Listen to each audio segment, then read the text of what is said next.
Hello everyone, আসসালামু আলাইকুম। সবার উপর শান্তি বর্ষিত হোক।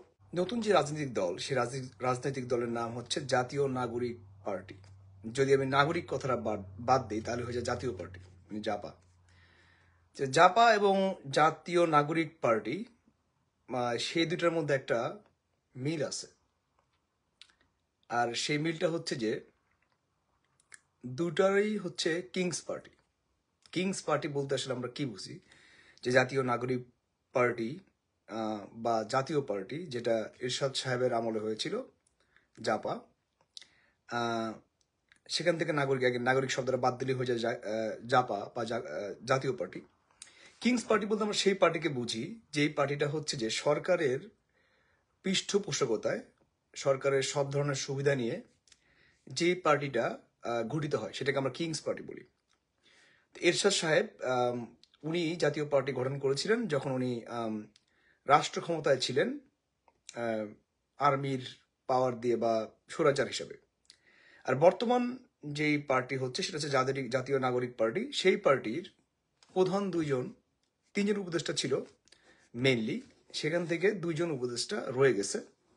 সেই দুইজন উপদেষ্টার নাম আমরা জানি এবং তারা বেশ গুরুত্বপূর্ণ মন্ত্রণালয় এবং বেশি করে মন্ত্রণালয়, যেমন নাহিদ সাহেব যে চলে গেছে তথ্য মন্ত্রণালয়, সেটা কিন্তু আবার মাহবুব সাহেবের চলে গেছে আর কি, তার আন্ডারে চলে গেছে। এবং শুধুমাত্র তা না, শুধুমাত্র যে এই যে দুইজন উপদেষ্টা যে এখনো রয়ে গেছে তাও কিন্তু না, যদিও তারা বলেছে তারা কোনোভাবেই এই পার্টির সাথে জড়িত না, কিন্তু তারপরও আমরা সবাই জানি। যেমন ধরেন আমি যদি চিন্তা করি যে বাংলাদেশ আওয়ামী লীগ থেকে শেখ হাসিনা, সে কি করলো, সে ধরেন নতুন করে একটা দল গঠন করলো, জাস্ট গিভিং এন এক্সাম্পল, এবং সে মাঠে আছে এবং তার ছেলে সজীব ওয়াজেদ জয় সে ধরেন সরকারে আছে। তাহলে আপনি কি বলবেন যে এইটা আসলে মানে শেখ সজীব ওয়াজেদ জয় কোনোভাবে আওয়ামী লীগের সাথে রিলেটেড না? অফকোর্স, এটা বলার প্রশ্নই আসে না। তার মানে হচ্ছে যে এই যে মাহফুজ এবং আসিফ, দুইজন মানে বাচ্চা, মানে ছোট উপদেষ্টা আর কি, তারা যে রয়ে গেছে ওখানে, মানে ছোট, মানে বয়সের ছোট আর কি, আমারও ছোট আর কি। এবং নাহিদ সাহেব যে বেরিয়ে আসছে, রাইট?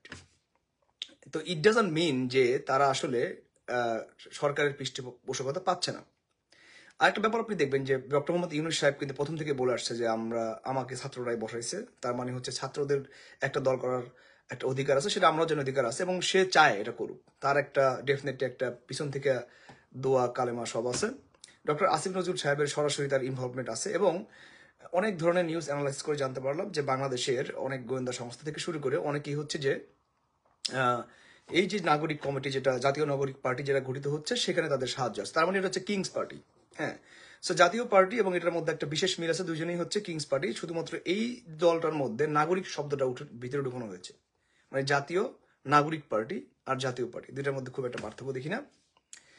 এখন আমি চলে আসি যে ফান্ডিং নিয়ে। যেমন ধরেন আজকে যেই পার্টিটা মানে আত্মপ্রকাশ করবে, সেই পার্টিটাতে প্রায় 3 লক্ষ মানুষ এখানে আসার কথা, প্রায় 3 লক্ষ। তো 3 লক্ষ মানুষকে যদি আমি 200 টাকা করে ধরি, অফকোর্স এর চেয়ে বেশি টাকা লাগবে, খাওয়া দাওয়া যাতায়াত সব দিক দিয়ে এটা কিন্তু তাকে কিন্তু প্রত্যেকটা মানুষের কিন্তু খরচ করতে হবে তার পিছনে, ঠিক না? যদি আমি 200 টাকা করে ধরে দিই তাহলে 6 কোটি টাকা। মানে আমার হয়তো যদি ম্যাথে ভুল হয় সেটা আমাকে জানাবেন। আর যদি আমি ধরি হচ্ছে যে 500 টাকা করে, তাহলে হয় হচ্ছে যে 15 কোটি টাকা। হ্যাঁ, 15 কোটি টাকা। আমার কোশ্চেন হচ্ছে যে এই যে এরা যারা রাজনৈতিক দল গঠন করলো, সেই রাজনৈতিক দলের গঠনের মধ্যে এরা অর্থটা কোথা থেকে আসলো, রাইট? মানে অফকোর্স ইটস ওপেন কোশ্চেন, কোথা থেকে টাকা আসলো? এই টাকাটা কি তাদেরকে সরকার দিয়েছে? যদি সরকার না দিয়ে থাকে তাহলে কি কোনো ব্যবসায়িক গ্রুপ দিয়েছে? মানে কোনো ডোনার আছে, বড় বড় ডোনার? সেটা তাদেরকে বলা উচিত। আমি বিশ্বাস করি না বাংলাদেশের জনগণ নিজের পকেট থেকে পয়সা দিয়ে দল গঠন করবে।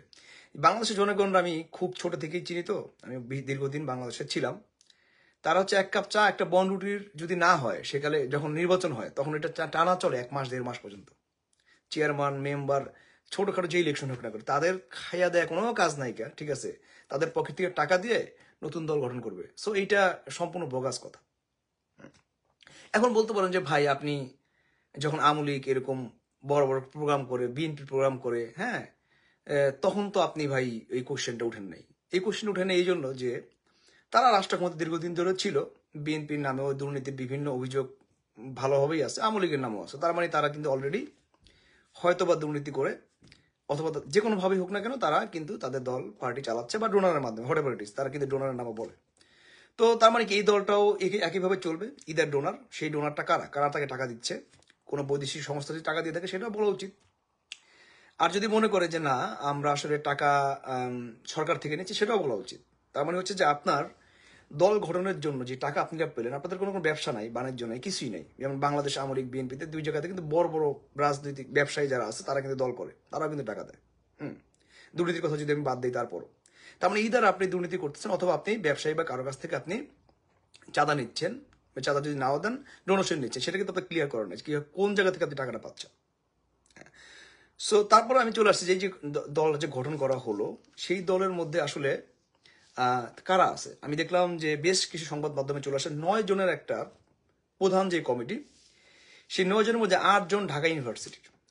হ্যাঁ, তো এখন আমার প্রশ্ন হচ্ছে যে আমি যদি ধরে নেই ফেয়ার একটা ইনক্লুসিভ একটা দলের কথা যদি চিন্তা করি, এই দলটা কিন্তু গঠিত হয়েছে কি জন্য? বৈষম্য বিরোধী ছাত্র আন্দোলনের একটা প্ল্যাটফর্ম থেকে। তার মানে এখানে কোনো বৈষম্য থাকবে না।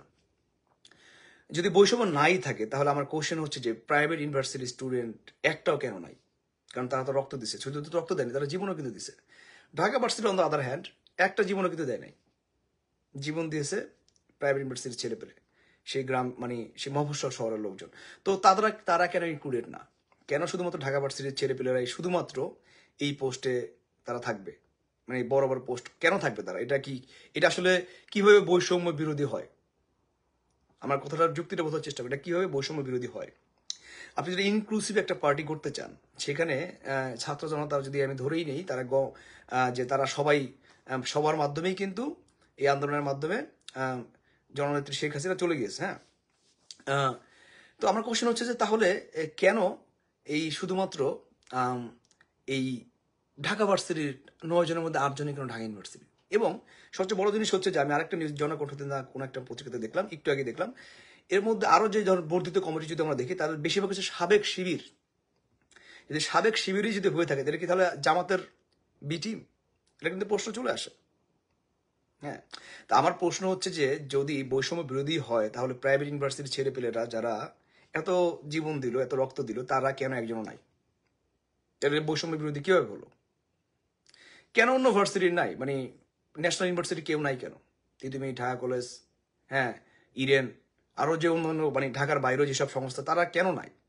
হ্যাঁ, why they are not in there? তার মানে হচ্ছে এটা বৈষম্য বিরোধী না, এটা শুধুমাত্র মাস্টার মাইন্ড এবং তাদের কিছু যে পূর্ব পরিকল্পিত মানুষজন, শুধুমাত্র তারাই সুবিধাটা পাচ্ছে। যারা জীবন দিছে, যারা হচ্ছে দেশের উন্নত করার চেষ্টা করে, চিন্তা করে যে বাংলাদেশে একটা ভালো কিছু আসবে সেটার জন্য জীবন দিচ্ছে, সেটা কিন্তু আলটিমেটলি প্রতিফলিত হচ্ছে না। এখন বলতে পারেন যে ভাই এখনো তো মাত্র দল গঠন করলো, সামনে আমরা দেখার আছে। হ্যাঁ, দেখেন, সমস্যা নেই। আমিও চাই যে বাংলাদেশে এমন একটা রাজনৈতিক দল আসুক যে দলের মধ্যে আসলে সত্যিকার অর্থে গণতন্ত্র ফুটে উঠবে, যেখানে ইনক্লুসিভ একটা গণতন্ত্র থাকবে, যেখানে সব ধর্মের লোক থাকবে, যেখানে সব দলের লোক থাকবে, যেখানে সব ইউনিভার্সিটির লোক থাকবে। আপনি শুধুমাত্র একজনের উপরে মানে 1% মানে শুধুমাত্র অল্প কিছু মানুষজন নিয়ে শুধু একটা বিশেষ গোষ্ঠী সুবিধা পাবে। হ্যাঁ, অন্য সবাই বসে থাকবে। হ্যাঁ, এবং অন্য সবাই হচ্ছে চুপচাপ হচ্ছে যে তাদের জীবন দিয়েই যাবে, রক্ত দিয়েই যাবে, তারা কোনো সুবিধা পাবে না। এটা কোনোভাবেই হতে পারে না।